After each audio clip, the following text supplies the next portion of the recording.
सबसे पहले आपको बताएंगे अमेरिका के साबिक सदर डोनाल्ड ट्रंप इंतखाबी रैली के दौरान कातिलाना हमले में जख्मी हो गए हैं, ताहम उनकी जान महफूज रही। ट्रंप पर गोली चलाने वाले मुश्तबा शख्स को हलाक कर दिया गया है। फायरिंग से रैली में मौजूद डोनाल्ड ट्रंप का एक हामी मारा गया, जबकि 2 अफराद जख्मी हैं जिनकी हालत तशवीशनाक है। हमले के शोबे में एक शख्स को गिरफ्तार भी कर लिया गया। अमेरिकी मीडिया के मुताबिक हमलावर डोनाल्ड ट्रंप से कई 100 गज दूर मौजूद था और स्नाइपर यानी माहिर निशानाबाज था। डोनाल्ड ट्रंप को इस रैली से खिताब करते हुए अभी 5 ही मिनट गुजरे थे कि फायरिंग का ये वाकया पेश आया। जिस वक्त गोली चलाई गई उस वक्त ट्रंप गैर कानूनी इमिग्रेशन से मुतालिक मामले पर बात कर रहे थे। कातिलाना हमले में गोली डोनाल्ड ट्रंप के कान को छूती हुई गुजरी, जिससे खून जारी हो गया और बहता हुआ उनके चेहरे से लबों तक आ गया। अमेरिकी मीडिया ने एक तस्वीर जारी की है जिसमें गोली डोनाल्ड ट्रंप के सर के बिल्कुल करीब से गुजरती हुई भी देखी जा सकती है। खिताब के दौरान गोलियां चली तो ट्रंप ने अपने कान को छुआ और नीचे बैठ गए। खातून एहलकार भी डोनाल्ड ट्रंप के सामने ढाल बन गईं और साबिक सदर के पूरे जिस्म को महफूज बना लिया। ट्रंप एहलकारों की मदद से उठे तो कान से खून बह रहा था। एहलकारों ने डोनाल्ड ट्रंप से कहा, आपके सर से खून बह रहा है, हमें यहाँ से निकलना होगा। ट्रंप ने एहलकारों से कहा, ठहरो, जूते पहनने दो। डोनाल्ड ट्रंप खड़े हुए तो हवा में मुक्के लहराए, नारे लगाए, फाइट फाइट फाइट। बाद में हिफाजती हिसार में जलसागाह से रवाना हुए। वाक़े के बाद रैली फौरी तौर पर खत्म कर दी गई। इम्कान था कि आज डोनाल्ड ट्रंप अपने नायब सदारती उम्मीदवार के नाम का ऐलान करेंगे। अमेरिका की रिपब्लिकन पार्टी का नेशनल कन्वेंशन अगले हफ्ते होना है, जिसमें सदारती उम्मीदवार को बाज़ाब्ता तौर पर नामजद किया जाएगा। हमले के बाद ट्रंप को करीबी अस्पताल ले जाया गया, जहां तिब्बी इमदाद देकर उन्हें डिस्चार्ज कर दिया गया और वाक़या से AR टाइप राइफल बरामद कर ली गई है। एक ऐनी शाहिद ने बरतानवी टीवी को बताया कि उसने एक हमलावर को इमारत की छत पर बंदूक लेकर चढ़ते देखा और वो क्रॉलिंग करता हुआ आगे बढ़ रहा था, जिस पर उसने पुलिस एहलकार को मुश्तबा शख्स की मौजूदगी से आगाह कर दिया था। ऐनी शाहिद का कहना है कि मुश्तबा शख्स उससे तकरीबन 50 फुट दूर था। उसकी बंदूक बिल्कुल वाज़ेह तौर पर देखी जा सकती थी। पुलिस को बताया था, ताहम एहलकार को पता ही नहीं था कि हो क्या रहा है। ऐनी शाहिद ने कहा कि सूरत हाल में वो अपने जहन में ये सोच रहा था कि आखिर डोनाल्ड ट्रंप इस वक्त खिताब जारी क्यों रखे हुए हैं, एहलकारों ने उन्हें स्टेज से नीचे क्यों नहीं उतारा। ऐनी शाहिद ने कहा कि 2-3 मिनट से वो एहलकारों से कह रहा था, मगर नोटिस नहीं लिया गया। ऊपर मौजूद सीक्रेट सर्विस के एहलकार हमें नीचे देख रहे थे और मैं बार बार निशानदेही कर रहा था कि वहाँ हमलावर मौजूद है और फिर 5 गोलियां चलने की आवाज़ आई। अमरीकी सदर बाइडन की जानिब से ट्रंप की रैली में फायरिंग की मजम्मत। कहा, ट्रंप हमले में महफूज रहे, ये जानकर खुशी हुई है, इस तरह के तशद्दुद की कोई गुंजाइश नहीं है। उन्होंने कहा कि ऐसे वाक़े की मजम्मत के लिए बतौर एक कौम हमें मुत्तहिद होना चाहिए। हर किसी को इस वाक़े की मजम्मत करनी चाहिए। There's no place in America for this kind of violence. It's sick. It's sick. It's one of the reasons why we have to unite this country. We cannot allow for this to be happening. We cannot be like this. We cannot condone this. But the bottom line is that the Trump rally was a rally that he should have been able to be conducted peacefully without any problem. But the idea that there's political violence or violence in America like this is just unheard of. It's just not appropriate. And everybody must condemn it. सदर मुमलिकत ने साबिक़ अमरीकी सदर Donald Trump पर हमले की मजम्मत की है। कहा कि साबिक़ अमरीकी सदर पर हमले का सुनकर गहरा सदमा पहुंचा। सियासत में तशद्दुद की कोई जगह नहीं। सदर मुमलिकत का डोनाल्ड ट्रंप की जल्द सेहतयाबी के लिए नेक ख्वाहिशात का इजहार। आसिफ जरदारी ने हमले में इंसानी जान के ज़िया पर अफसोस का इजहार किया। वज़ीर आज़म शहबाज शरीफ ने साबिक़ अमरीकी सदर डोनाल्ड ट्रंप पर हमले की मजम्मत और अफसोस का इजहार किया है। वज़ीर आज़म शहबाज शरीफ ने साबिक़ अमरीकी सदर की जल्द सेहतयाबी की दुआ की। वज़ीर आज़म की हमले में जख्मी होने वाले दीगर अफराद की जल्द सेहतयाबी के लिए भी दुआ। एक बयान में वज़ीर आज़म शहबाज शरीफ ने कहा है कि सियासी अमल में हर किस्म का तशद्दुद काबिल मज़म्मत है। इस मुश्किल वक्त में हमारी हमदर्दियाँ और नेक ख्वाहिशात डोनाल्ड ट्रंप के ख़ानदान के साथ हैं। पावर डिवीजन ने कराची समेत मुल्क भर के लिए बिजली की कीमत में इजाफे का नोटिफिकेशन जारी कर दिया। नोटिफिकेशन के मुताबिक माहाना 200 यूनिट तक वाले घरेलू सारिफीन 3 माह के लिए इजाफे से मुस्तस्ना करार दिए गए। घरेलू सारिफीन के लिए बिजली का बुनियादी टैरिफ 7 रुपये 12 पैसे तक महंगा कर दिया गया। माहाना 201 से 300 यूनिट तक का टैरिफ 7 रुपये 12 पैसे इजाफे के बाद 34 रुपये 26 पैसे हो गया। माहाना 301 से 400 यूनिट का टैरिफ 7.02 रुपये इजाफे से 39.15 रुपये हो गया है। माहाना 401 से 500 यूनिट का टैरिफ 6 रुपये 12 पैसे इजाफे से 41 रुपये 36 पैसे हो गया है। माहाना 501 से 600 यूनिट का टैरिफ 6 रुपये 12 पैसे इजाफे से 42 रुपये 78 पैसे हो गया है।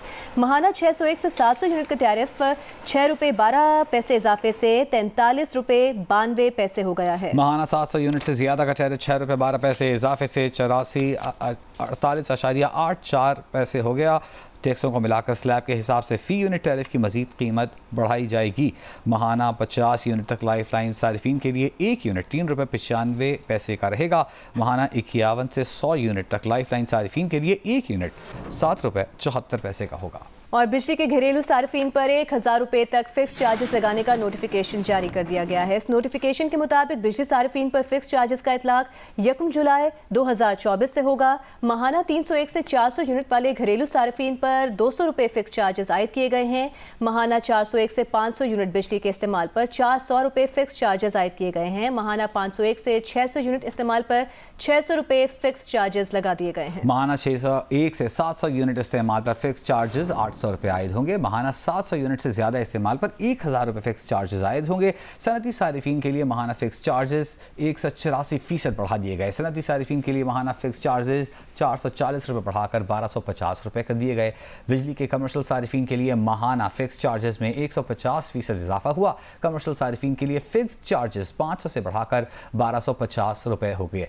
ज़रई ट्यूबवेल सारिफिन के लिए महाना फिक्स चार्जेस में 100% इजाफा हुआ। ज़रई ट्यूबवेल सारिफिन के लिए फिक्स चार्जेस 200 से बढ़कर 400 रुपये हो गए। वज़ीर-ए-आज़म शहबाज शरीफ की ज़ेर सदारत नीलम जेहलम हाइड्रो पावर प्रोजेक्ट पर अहम इजलास हुआ है, जिसमें ब्रीफिंग दी गई कि 2 मई 2024 को पावर प्लांट से बिजली की पैदावार मुकम्मल बंद हो गई। मनसूबे की बंदिश से कौमी ख़जाने को करोड़ों रुपए का नुकसान हो रहा है। इंक्वायरी कमेटी के सरबराह साबिक़ वफाकी सेक्रेटरी दाखिला शाहिद खान की जानिब से इब्तिदाई तहकीकाती रिपोर्ट पेश की गई है। इस रिपोर्ट में कहा गया है कि 2021 में पीटीआई दौरे हुकूमत में प्रेशर में कमी आना शुरू हुई, जिसे रिपोर्ट नहीं किया गया।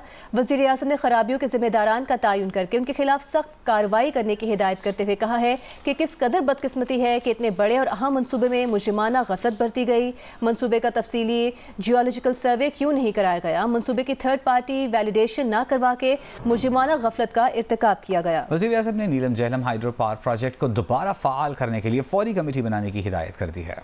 इस्लामाबाद पुलिस ने पीटीआई के सनम जावेद को रिहाई के 1 घंटे बाद एक बार फिर गिरफ्तार कर लिया है। बात करेंगे इस बारे में नुमाइंदा जियो न्यूज़ अयाज अकबर से। अयाज, अब किस मुकदमे में गिरफ्तार किया है? देखिए जी, इस वक्त मुकदमे के हवाले से तफसीलात हमारे सामने नहीं आई, लेकिन जो हमें वहाँ से इतलात मिली हैं और जिस फुटेज के अंदर देखा जाता है कि इस्लामाबाद पुलिस की लेडी पुलिस ऑफिसर ने सनम जावेद को गिरफ्तार किया है। मियाँ अली इशफाक जो वकील हैं सनम जावेद के, उन्होंने अपने सोशल मीडिया अकाउंट के जरिए भी और वैसे भी कंफर्म कर दिया है कि सनम जावेद को इस्लामाबाद पुलिस ने गिरफ्तार किया है।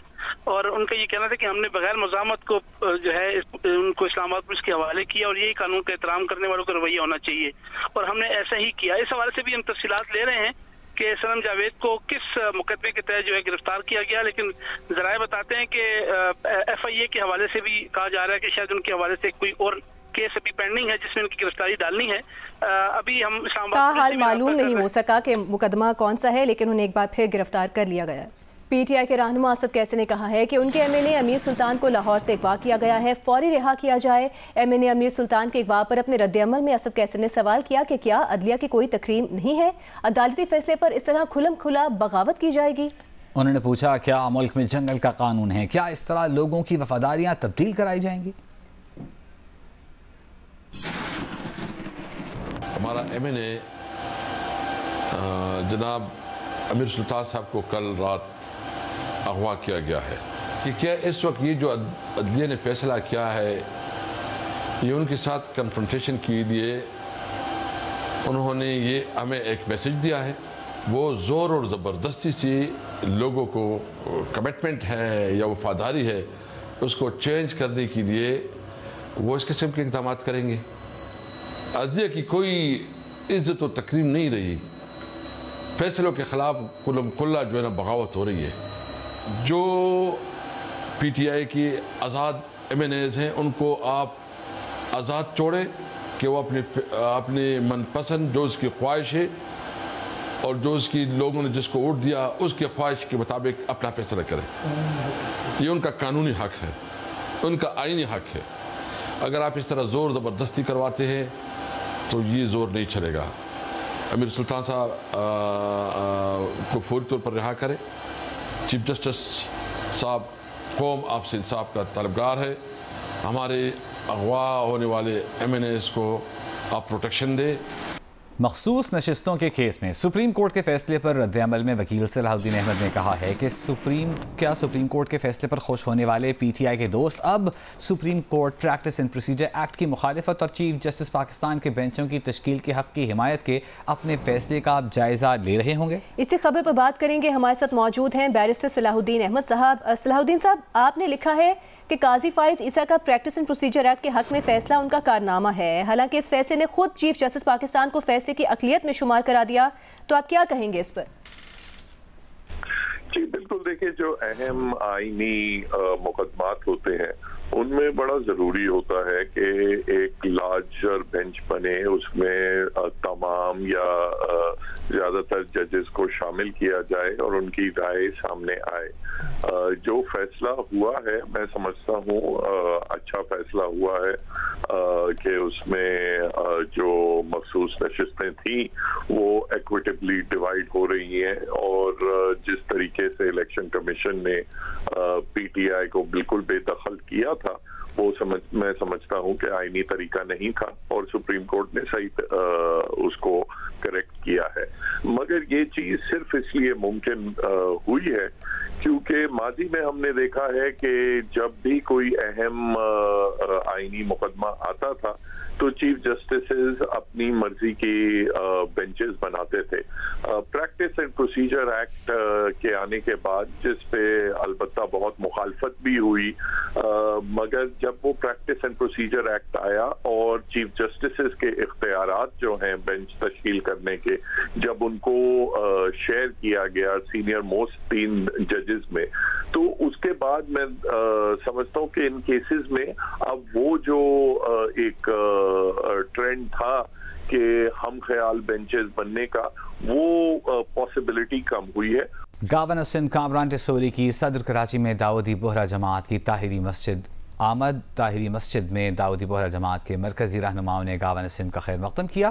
कामरान टिसोरी ने दाऊदी बोहरा जमात के रूहानी पेशवा सैयदना मुफद्दल सैफुद्दीन की मजलिस में शिरकत की।